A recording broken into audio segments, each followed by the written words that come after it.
నమస్తే. ఎన్నో ముఖ్యమైన విషయాలు, రాశులకి సంబంధించిన వివరాలు మనం ఇంతవరకు తెలుసుకోవటం జరిగింది. నేను ప్రతి నెలలో రాశి ఫలితాల ద్వారా మీకు సుపరిచితురాలిని. చాలా విషయాలు అటు పండగలకి సంబంధించి ఇలాంటివి చాలా వీడియోస్ నేను చేస్తూ ఉంటాను. మొన్నటి వరకు మనకి పొలిటికల్ హీట్ ఉండింది. పొలిటికల్ ఆస్ట్రాలజీ గురించి కూడా మాట్లాడుకోవడం జరిగింది. అయితే మనకి నక్షత్రాలు ఎన్ని? ఆ నక్షత్రాల్లో ఏ నక్షత్రం వారికి ఏ విధంగా ఉంటుంది? ఏ మొక్కలు పెంచటం వల్ల మనం ఎలాంటి బాధల నుంచి బయటపడే అవకాశం ఉంటుంది అనే విషయాలు ఒక సిరీస్ లాగా చేయడం జరుగుతుంది. ప్రతి నక్షత్రానికి సంబంధించిన వివరాలు చాలా క్లారిటీగా చెప్పడం జరుగుతుంది రఘుప్రియ గారు. మనందరికీ సుపరిచితురాలు, ప్రముఖ ఆస్ట్రాలజిస్ట్, అలాగే సైకాలజిస్ట్. సో తను ప్రతి నక్షత్రం గురించి వివరణ ఇస్తూ ఉంటారు. మీరు ఏ నక్షత్రంలో ఉన్నారు, ఏ పాదంలో ఉన్నారు, మీకు ఎలాంటి దోషాలు ఉన్నాయి, ఇవన్నీ సరిచూసుకోండి. దానికి సంబంధించిన ఏవైనా దోషాలు నివారణ ఏదైనా ఉంటే దానికి సంబంధించి చేసుకోండి. ఇంకా అర్థం కాలేదు అనిపిస్తే స్క్రీన్ మీద కనపడే నెంబర్కి కాల్ చేయండి. రఘుప్రియ గారు అపాయింట్మెంట్ ఇవ్వడం జరుగుతుంది. దానికి సంబంధించిన పూర్తి వివరణ క్లుప్తంగా మీకు చెప్పడం జరుగుతుంది. అర్థమైందని అనుకుంటున్నాను. ఇక కార్యక్రమాన్ని మొదలు పెడదాం. నమస్కారం. నమస్తే.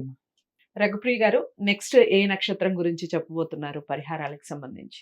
ఉత్తరాషాఢ నక్షత్రం.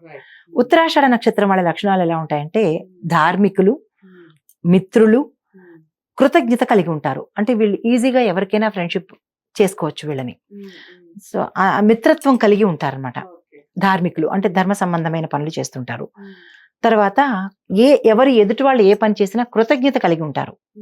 కృతజ్ఞత లేకుండా ఇష్టానుసారంగా కాకుండా మనం చిన్న పని చేసినా సరే వారు థ్యాంక్ఫుల్ గా ఉంటారు మనకనమాట. తర్వాత 1, 2, 3, 4 పాదాల్లో ఎక్కడ పుట్టినా సరే, ఏ పాదంలో పుట్టినా వీళ్ళకి ఎటువంటి దోషాలు లేవు. ఇప్పుడు వీళ్ళు పెంచవలసిన మొక్కలు ఏంటంటే పనస చెట్టుని, సంపంగి. పనస, సంపంగి. ఇది కూడా పనస ఈ మధ్య ఇంట్లో పెంచుకుంటున్నారు. పనస, సంపంగి చెట్టు 2 పెట్టుకోవాలి. అయితే దీనివల్ల ఏంటంటే చర్మ సంబంధించమైన వ్యాధులు రాకుండా ఉంటాయి. తర్వాత ఆర్థిక పరమైన, మోస్ట్ ఇంపార్టెంట్, ఆర్థిక పరమైన సమస్యలు వీళ్ళకి ఎప్పటికీ తలెత్తవు. ఒకవేళ వచ్చినా కానీ అప్పటికప్పుడు సర్దుబాటు అయిపోతుంటుంది. సమస్య వచ్చినా సర్దుబాటు అయిపోతుంది, కానీ దాని గురించి వీళ్ళు చింతపడాల్సిన పని లేదు. అయితే భూములకు సంబంధించిన వ్యవహారాలు బాగా కలిసి వస్తాయి. ల్యాండ్కి సంబంధించి కొనుక్కోవాలన్నా, అమ్ముకోవాలన్నా, ఒకవేళ ల్యాండ్ ఏదైనా వాళ్ళకి లిటిగేషన్ లో ఉన్నా ఈ పరిహారాల వల్ల వాళ్ళకి సమస్య సాల్వ్ అయిపోతుంది. సంతానపరమైన సమస్యలు కూడా తొలగిపోతాయి. సంతానం మంచి అభివృద్ధిలోకి వస్తారు. ఉత్తరాషాఢ వాళ్ళకి సంతానం బాగుంటుంది. సంతాన సమస్యలు ఉన్నా తొలగిపోతాయి. సంతానం అభివృద్ధిలోకి వస్తారు. వాళ్ళు పెంచుకోవాల్సింది ఏంటంటే పనస, సంపంగి. తర్వాత శ్రవణ నక్షత్రం వాళ్ళు, వీళ్ళ లక్షణాలు ఎలా ఉంటాయంటే ఉదార స్వభావులు, ఆజానుబాహులు, తర్వాత సెన్సిటివ్ మైండ్ గల వాళ్ళు, తర్వాత కీర్తి ప్రతిష్టలు. వాళ్ళు ఎక్కడున్నా సరే అక్కడక్కడ వాళ్ళకి ఫేమ్ అయిపోతుంటారు. వాళ్ళు ఏ రంగంలో ఉన్నా సరే పిలిచి మరీ వాళ్ళకి కీర్తి వరిస్తూ ఉంటుంది.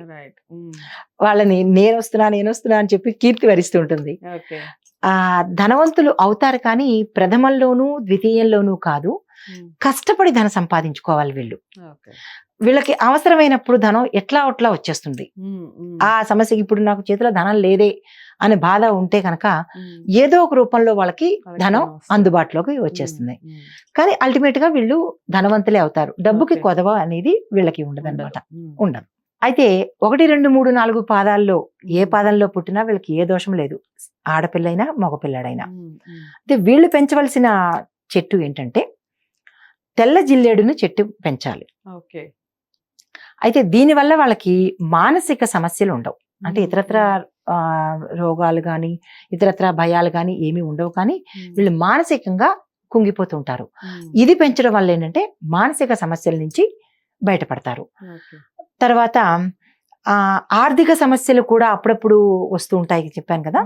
ఆర్థిక సమస్యలను కూడా ఎలాగోలాగా వాళ్ళ సమస్య నుంచి బయటపడిపోతారు. పెద్దగా చెప్పుకునేంత కష్టాలు ఉండవు, పెద్దగా చెప్పుకునేంత సమస్యలు ఉండవు, పెద్దగా చెప్పుకునేంత రుగ్మతలు అసలు వీళ్ళకి ఏ రకంగానూ దరిదాపులకి రావు. విన్నారు కదా, ఈ నక్షత్రానికి సంబంధించి ఎలాంటి రెమెడీస్ చేసుకోవాలి, అలాగే ఏ మొక్కల్ని పెంచుకోవాలి అనేది చాలా చక్కగా వివరించారు కదా రఘుప్రియ గారు. మీరు ఏ నక్షత్రంలో జన్మించారు మరి? ఆ విషయాలకు సంబంధించిన పూర్తి అవగాహన వచ్చిందా? వస్తే తప్పకుండా పాటించే ప్రయత్నం చేయండి. వీడియోని లైక్ చేసి షేర్ చేయండి. ఛానల్ని సబ్స్క్రైబ్ చేసుకోండి. మరో మంచి వీడియోతో మళ్ళీ మీ ముందుకు వస్తాను. నమస్తే.